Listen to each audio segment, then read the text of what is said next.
In this Diablo 4 video, we're going to be talking about the new updates coming to Diablo 4 that were revealed on the Campfire Chat held by Diablo 4's development team today.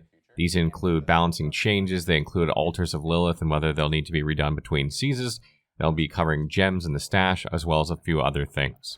So the first thing is, we know that they are working on new seasons for Diablo 4. Season 1 is being wrapped up currently and is in QA testing, and they mentioned that multiple expansions were in development or planned to be in development. So this is going to be supported for a very, very long time.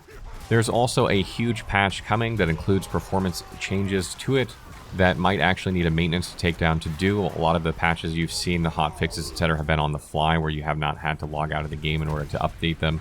But there is one expected before Season 1, and Season 1 is expected in mid to late July.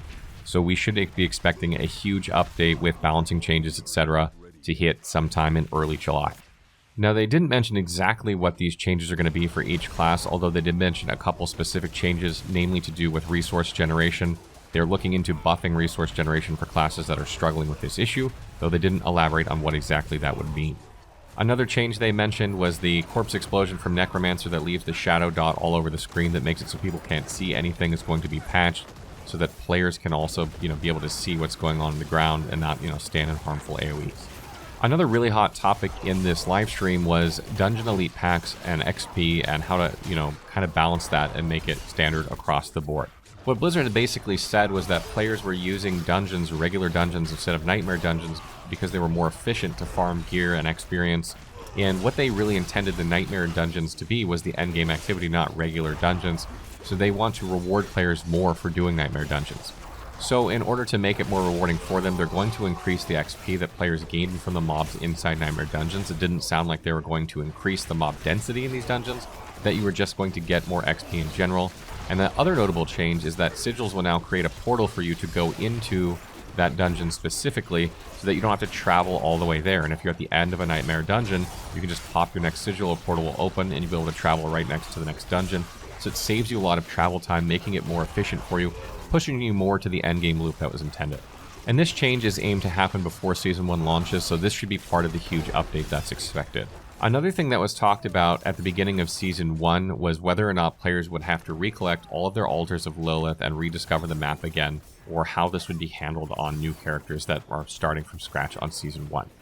And what they revealed is that any Fog of War that you've lifted on the map and any altars of Lilith that you've acquired will remain that way on any new characters you make. So you will not have to find the altars of Lilith again, and if you've already uncovered the map once on a character, that will remain uncovered. And you will also gain the Renown that you gained from doing that instantly when you begin Season 1.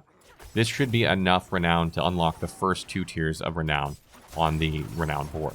However, not all waypoints will be unlocked, only the major cities will be unlocked, so you'll still have to go rediscover waypoints, which will provide you with Renown once you do so. Clearing dungeons for the first time will also reward you with Renown, as will doing side quests, so you can still do all these things, but you will have to grind up some Renown on the Season 1.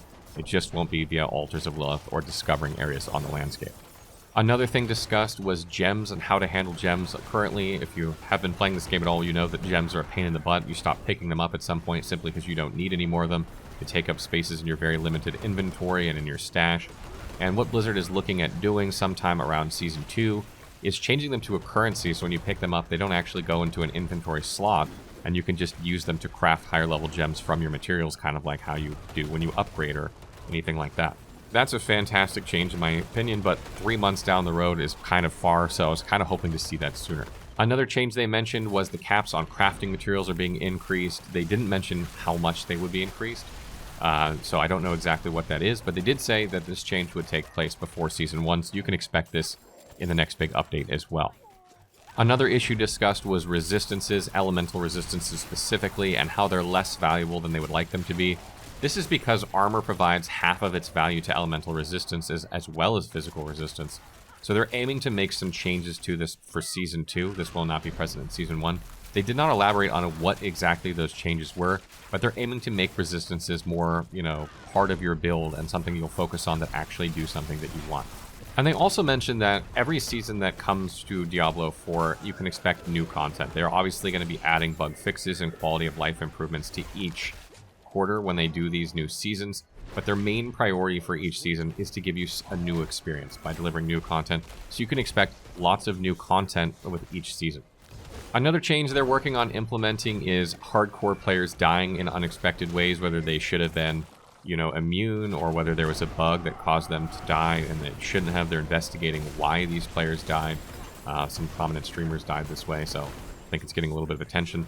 They also mentioned that there's an item currently in the game called Scroll of Escape that lets you use it to escape a dangerous situation. And they're looking at a way to possibly, by Season 2, implement it so that if you disconnect from the game and you have one of these in your inventory, then you'll be automatically teleported and saved so you don't die from disconnection. A lot of people are concerned what that means, whether people could abuse that if they're about to die and they can just pull their cord and it saves their character. Obviously, these are very limited items, so you probably wouldn't be able to do this constantly, but there is some concern there if this might be abused, and I would imagine that this isn't completely dialed in on exactly how this will work yet, but you can look for that around Season 2. For those of you out there like myself that have a level 70-something character that have been doing world bosses on Tier 4 and you've had your lock cache, these are going to be unlocked before Season 1 in the next major update. You'll be able to open them and get the loot inside. Some of the loot might be higher level than you and you won't be able to use it right away, but you will be able to open these. This was a bug that was not intended and is being fixed. Another bug that's being fixed is that Bard uniques have been dropping for Druids, and this is planned to be fixed as soon as possible. This should be fixed before Season 1. But it was noted that you will occasionally see other class uniques on your drops, so don't expect to never see another class's unique when you're playing with your Necromancer. You see a sword drop. It can happen. Another thing they specifically mentioned is that PC performance is being addressed in an upcoming patch, probably the major update. Specifically PC performance, not just performance across the boards. I've been experiencing PC performance. I know a lot of players have from just my discussions with them on Twitch, so this is probably good. Another thing they're looking into is more social features. I think you can expect to see more social features in this game as it gets developed more and more. But one of the things is looking for group, whether they can create something where players can find a group of players to play a dungeon with, or do a world boss with, etc. if they don't have a clan or their friends aren't on at the right time. They did not say that this would be in the game. They just said they're looking into seeing if this is something they can do, if it's something that players want, etc. And the last couple things are that there will be more additions to the way you can make your character at the beginning during character creation, new hairstyles, new jewelry, new markings, etc. But it doesn't sound like you're able to change your body shape.